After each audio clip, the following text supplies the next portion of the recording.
Di manakah Allah berada? Kalau Allah benar-benar ada, di mana Dia? Coba buktikan kepadaku. Suatu hari ada seseorang yang bertanya kepada saya dengan nada yakin dan sedikit menantang.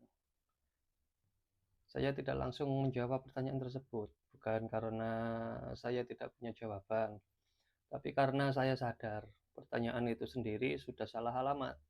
Lalu kemudian saya balik bertanya kepada dia, "Kenapa Anda bertanya itu kepada saya?" Ia terlihat bingung, dan kemudian dia menjawab, "Aku kira Anda tahu. Anda kan belajar agama, bicara soal iman, bicara soal Allah." Dan saya pun tersenyum kecil, lalu berkata, "Kalau Anda ingin tahu tentang Allah, kenapa Anda bertanya kepada sesama makhluk?" Ia pun terdiam. Lalu saya menjelaskan, kita ini sama-sama makhluk yang terbatas. Akal kita terbatas, penglihatan kita terbatas, pengalaman kita pun juga terbatas. Bahkan bahasa yang kita pakai pun terbatas. Kita sama-sama diberi akal, hati, dan rohani. Maka pertanyaannya bukan di mana Allah berada, tetapi kenapa kita tidak bertanya langsung kepada Allah. Jika seseorang benar-benar ingin membuktikan keberadaan Allah, jalurnya bukan lewat debat, jalurnya bukan lewat teori, jalurnya bukan lewat bertanya kepada seseorang, bukan lewat informasi instan. Jalurnya adalah lewat pengalaman rohani. Jalurnya adalah kesungguhan, jalurnya adalah kejujuran dalam mencari. Masalahnya, banyak orang berkata ingin membuktikan, padahal yang ia cari hanyalah konsep. Ia ingin jawaban yang cepat, yang bisa dicerna oleh akal, lalu selesai. Bukan perjumpaan, bukan penyaksian, bukan perubahan diri. Ia ingin Allah hadir sebagai data, bukan sebagai Tuhan. Kemudian saya mengibaratkan, bayangkan Anda bekerja di sebuah perusahaan besar tingkat global.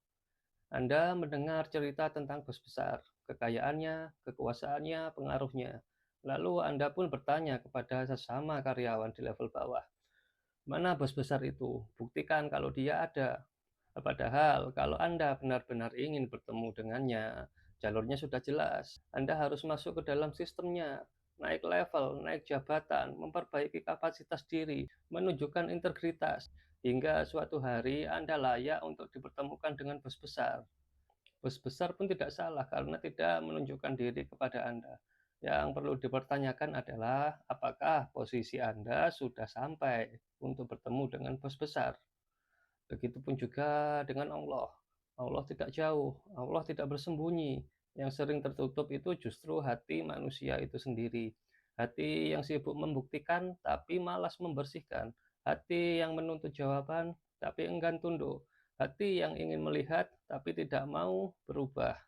Kalau seseorang benar-benar ingin tahu Allah, maka tanyanya bukan lagi di mana Allah berada, melainkan apa yang harus aku lakukan agar Allah mengenalkan dirinya kepadaku. Karena Allah tidak ditemukan dengan rasa penasaran semata. Allah dikenali dengan kesungguhan hati, dengan kerendahan hati, dengan keberanian untuk berjalan. Dan seringkali jawaban tentang Allah tidak datang dalam bentuk kalimat, melainkan dalam bentuk kesadaran yang mengubah hidup kita pelan-pelan.